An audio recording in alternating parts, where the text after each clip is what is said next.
नमस्कार प्रेक्षक हो, मी अक्षदा. तुम्ही पाहताय राष्ट्र सह्याद्री न्यूज. राष्ट्र सह्याद्री न्यूज मध्ये आपलं स्वागत. वळूयात बातमीकडे. आताची एक मोठी बातमी आपल्या हाती येते. जुन्नर विधानसभेला उमेदवारी महाविकास आघाडीतील कोणत्या पक्षाला असेल हे अजून निश्चित नाही, परंतु तो उमेदवार महाविकास आघाडीचाच असेल, आयात केलेला नसेल, असे प्रतिपादन शिरूर लोकसभा मतदारसंघाचे नवनिर्वाचित खासदार डॉक्टर अमोल कोल्हेंनी व्यक्त केले. जुन्नर तालुक्यातील ओतूर येथे शिवश्री लॉन्समध्ये त्यांचा नागरी सत्कार आयोजित केला होता. यावेळी कोल्हे बोलत होते. यावेळी बोलताना एकरी 100 टन ऊस निघाल्यावर आपण बेणं बदलतो का, असं म्हणत त्यांनी या प्रश्नावर पांघरून टाकले. यावेळी बोलताना नेमके काय म्हणाले खासदार अमोल कोल्हे, याच बातमीचा आढावा घेतलाय आमच्या प्रतिनिधी शर्मिला जाधव यांनी. पाहूया. ज्या टाईप बी मधल्या कार्यकर्त्यांनी पडद्या आडून मदत केली, अशी अनेक नावं आहेत. ज्ञात अज्ञात अनेक नावं आहेत ज्यांनी पडद्या आडून मदत केली. टाईप सी चे एक कार्यकर्ते आहेत जे आपली कुठे निवडणूक आहे, आपण आपलं तटस्थ राहू, आपण इकडे नाही आपण तिकडे नाही, असे टाईप सी चे कार्यकर्ते. आणि टाईप डी चे काही कार्यकर्ते आहेत. त्या टाईप डी च्या कार्यकर्त्यांनी पूर्णपणे आपलीच निवडणूक असल्यासारखी पूर्णपणे विरोधात काम केलेलं. आता तुम्ही जर पक्षश्रेष्ठी असाल तर तुम्ही टाईप ए ला प्राधान्य द्याल, बी ला द्याल, सी ला द्याल का डी ला द्याल? का डी ला? ए ला की डी ला? नक्की?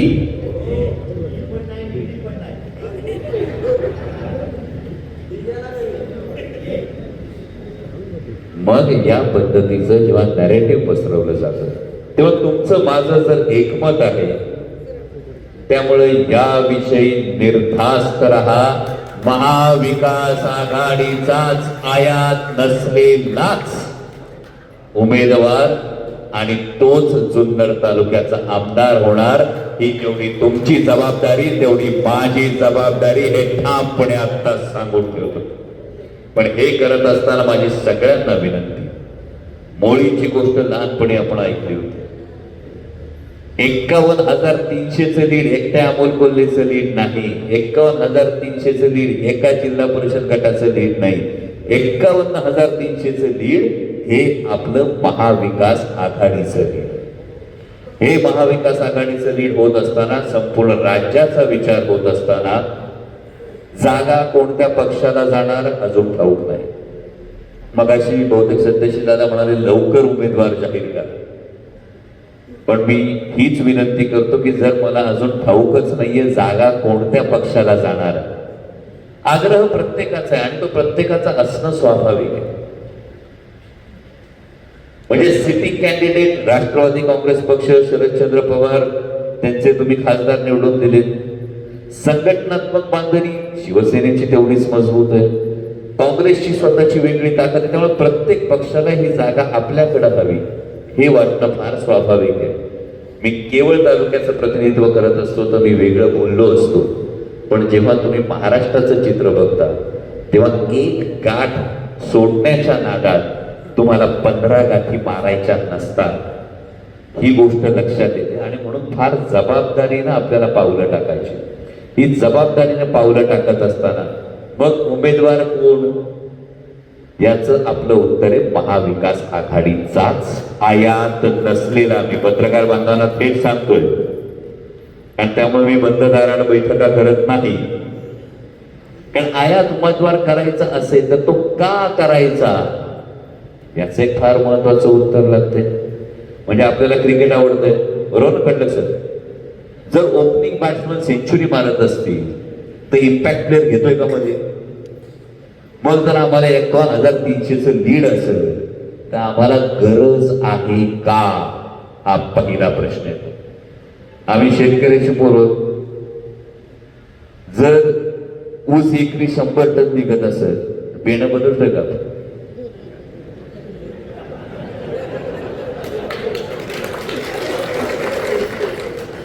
ऊस एकरी 100 टन निघत असताना आपण बेणं बदलत नाही. ज्या छत्रपती शिवाजी महाराजांचा आपण काय उल्लेख करतो, त्या छत्रपती शिवाजी महाराजांनी फार मोठे आदर्श घालून ठेवले. छत्रपती शिवाजी महाराजांच्या इतिहासामध्ये तुम्ही एक गोष्ट बघितली असेल, सरसेनापती नेताजीराव पालकर काही कारणामुळे महाराजांची साथ सोडून आधी आदिलशहाकडे गेले, त्यानंतर औरंगजेबाकडे गेले, त्यानंतर औरंगजेबाने त्यांचं मोहम्मद कुली खान म्हणून धर्मांतर केलं. छत्रपती शिवाजी महाराजांनी नेताजी पालकरांची घरवापसी केली. आठवते सगळ्यांना? नेताजी पालकरांच्या मोहम्मद कुली खान मधून त्यांना पुन्हा हिंदू धर्मात घेतलं. सामाजिक क्रांती होती ती. आता तुम्ही म्हणाल छत्रपती शिवाजी महाराजांनी घर वापसी केली, मग हा आदर्श डॉक्टर अमोल कोल्हे आता का सांगताय? तर याचं उत्तर असं आहे की त्यानंतर जरी घरवापसी केली असली तरी छत्रपती शिवाजी महाराजांनी नेताजीराव पालकरांना मानाचं पान दिलं, पण पुन्हा सरसेनापती केलं नाही. हा इतिहास आहे महाराजांचा. हा इतिहास लक्षात ठेवणं तितकंच गरजेचं आहे. आणि म्हणून तुम्हाला सगळ्यांना विनंती, या पद्धतीची जर आपण एकजूट टिकवली, म्हणजे मला एका कार्यकर्त्याचा परवा फोन आला. त्या कार्यकर्त्याने मला असं सांगितलं की आपण विचार केला पाहिजे. म्हटलं तुम्हाला कदाचित तुमच्या क्षमतेवर अविश्वास असेल, मला माझ्या महाविकास आघाडीच्या प्रत्येक कार्यकर्त्याच्या क्षमतेवर पूर्णपणे विश्वास आहे. आणि मला खात्री आहे की विधानसभा निवडणुकीमध्ये सुद्धा हीच गोष्ट पुन्हा रिपीट केली जाणार आहे. हेच लीड याच पद्धतीनं आपण विजयश्री खेचून आणणार. आणि हे होत असताना जसं माऊली शेठ आपण म्हणालात की पालकत्वाची जी जबाबदारी, मी तुम्हाला सगळ्यांना शब्द, शिवजन्मभूमीची मान खाली जाऊ देऊ नका.